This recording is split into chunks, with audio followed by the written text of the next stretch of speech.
Hello, my name is Chef Laura Robertson-Boyd. I've been teaching culinary medicine classes throughout the Central Ohio medical community for the last 10 years, and today we're going to start at what I call square one with some basic introductory knife skills. Today we'll learn how to dice an onion and mince garlic, which for me is a foundational skill for pretty much every single recipe I cook at home. So join me. So today we're going to learn how to dice an onion and mince garlic. These are foundational skills for cooking in the kitchen. It's important to have your station set up before you get started. So I have a little stainless steel bowl for catching my scraps that I will later put in the compost.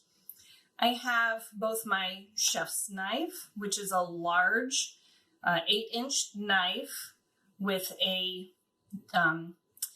secure handle that is dishwasher safe.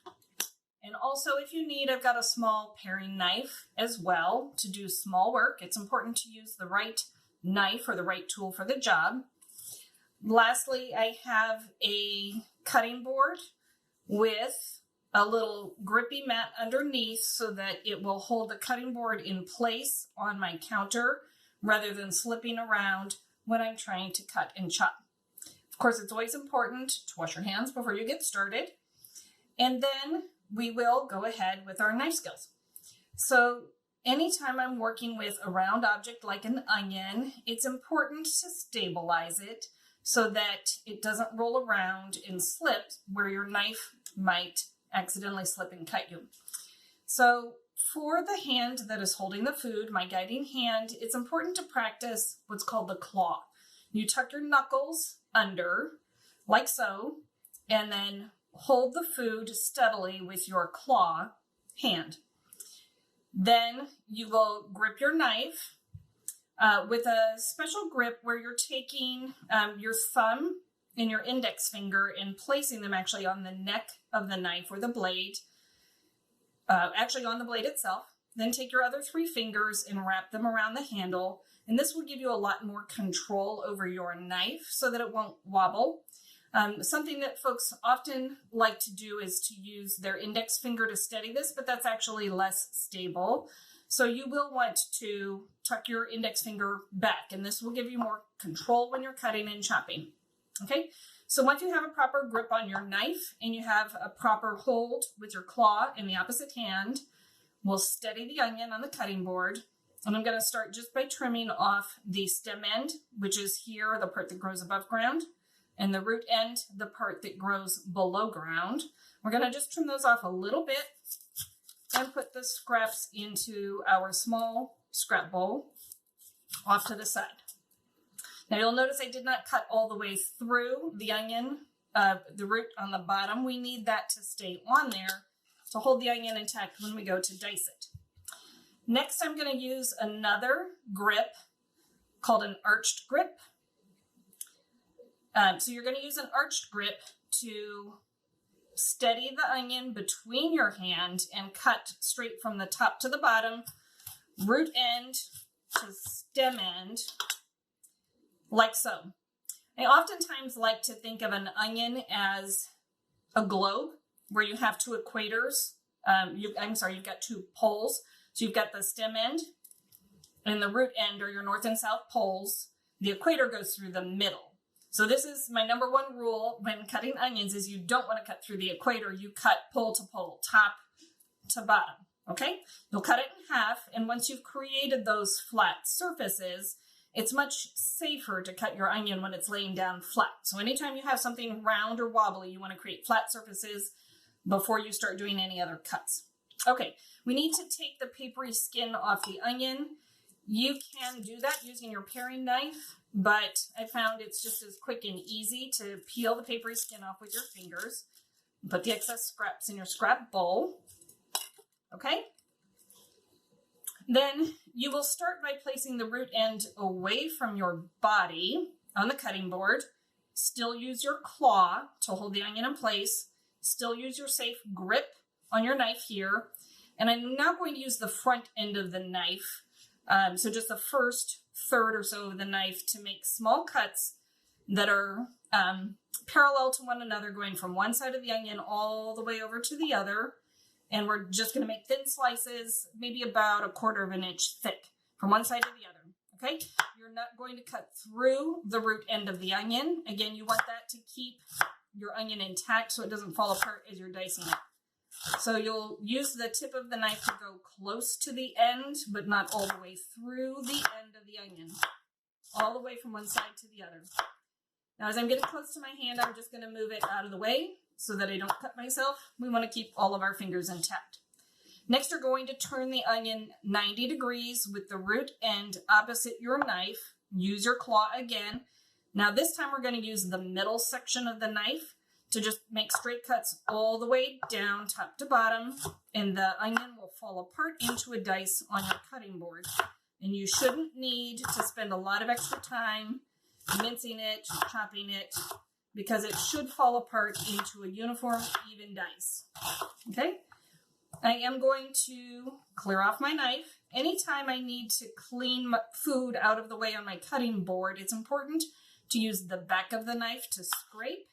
It's a common instinct for folks to want to just scrape regularly with the sharp side of the knife, but that will dull your knife very quickly. So always remember to flip your knife over when you're scraping and clearing your cutting board so that you keep the sharp side of the knife sharp. When we get down to this small piece here on the end, again, I lay it down flat so it doesn't wobble and I don't cut myself.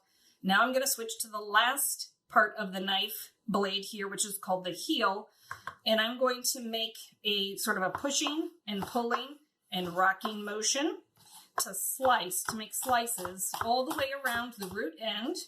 So I'm just going to keep turning the onion around the root end and chop as much of it as possible, and only a tiny little bit of scrap goes into the scrap bowl. Now, these end pieces are uneven, so we need to chop those smaller to make them the same size as the rest of our diced onion.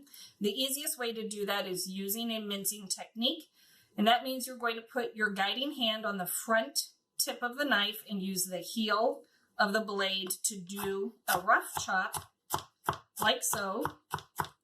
And I'm going to just keep bringing those scrap pieces into a pile here in the center and mincing them until they're about the same size as all of the other diced onions. This is important because you want all of your food to be the same size so that it cooks at an even rate when you're going to cook your dish. All right, so if you have big pieces and small pieces, the small pieces will burn up before the large pieces are cooked. And you don't want that, right? You want all your food to cook at the same rate. So it's important that whatever your food is that you're chopping is all a uniform size. Okay, so that is dicing an onion. I'm going to stop for a moment to clear my cutting board, and then with the magic of TV, we'll come back and dice some garlic. Now we're getting ready to mince garlic. Here I have a whole head of garlic, and anytime you have a recipe that calls for a clove of garlic, or 2 or 3 or 4, however much you like, you need to first peel off the outer papery layers of the whole head of garlic and then break off your individual cloves that you need. Obviously, this is a very large clove of garlic, and I always encourage folks to use as much or as little onions or garlic or spices as you want. Cooking is actually a very creative, cooking is very creative. You can do what you like. So you do not need to follow a recipe exactly to a T when you're cooking. Baking is a different story for a different lesson. Okay, so we're going to start by peeling the garlic using our chef's knife. We're going to use the blade of the knife laid flat, parallel to the cutting board, and put the whitest part, the heel of the blade, on top of the garlic clove, and use the heel of your hand to sort of gently smash it so that it breaks the papery skin and we can peel it more easily. Okay, so we're just going to give it a smash, and then it should be easier to peel the garlic like so, putting the extra papery skin into our scrap bowl. Okay, there's also a little root end here on this that we can trim off so that it doesn't end up in our minced garlic. And so now the easiest thing, especially when you're working with a large clove of garlic like this, is to start by slicing it to break it into smaller pieces before we then go on to the step of mincing. So we'll start with slicing. I'm going to use sort of a small claw technique here with just my fingertips. Use the heel of the knife to slice the garlic into smaller pieces. Break it down smaller first. And then we're going to use that same mincing technique with your guiding hand on the front of the blade and use the heel of the knife to chop the garlic into smaller pieces. And this part takes a little bit of patience, but it is important to break the garlic down again into uniform sized pieces so that they cook evenly. And part of the reason for mincing the garlic very finely is because it creates more surface area. And the more surface area you have, the more flavor you will extract out of the garlic when you go to cook it. So the smaller pieces you have, the more minced your garlic is, the more flavor it will add to your dish. So if you leave the garlic in big pieces, you will extract less flavor. So it's important to be a little bit patient, to work with the garlic until it's all uniformly minced. Okay, and if you need 3 or 4 cloves of garlic, you can do them all at one time so that it's more efficient. It would take longer to mince each clove of garlic individually, so I would recommend slicing them all first and then mincing one big pile of garlic like we have here. And that's it. That's mincing garlic. The last thing I'll say, even though we're going on beyond knife skills here, is that when you have diced onion and minced garlic that you're going to cook, recipes will often say to put onions and garlic into the pan together at the same time. I have my onions here now that we diced earlier, and you can see they're very different in size. So naturally, if you put them in the pan to cook at the same time, the onions will need much more time, and by the time they're tender and soft, the garlic will have burned. Burned garlic tastes bitter, so I always saute my onions until they're tender first, and then I'll put the garlic in for maybe just 30 seconds to 1 minute to saute until it's aromatic, to just bring out the flavor, and then you immediately put the rest of your ingredients into your dish so that your garlic doesn't burn. That is Knife Skills 101, dicing onions and mincing garlic. Thanks for joining me. I'll see you next time.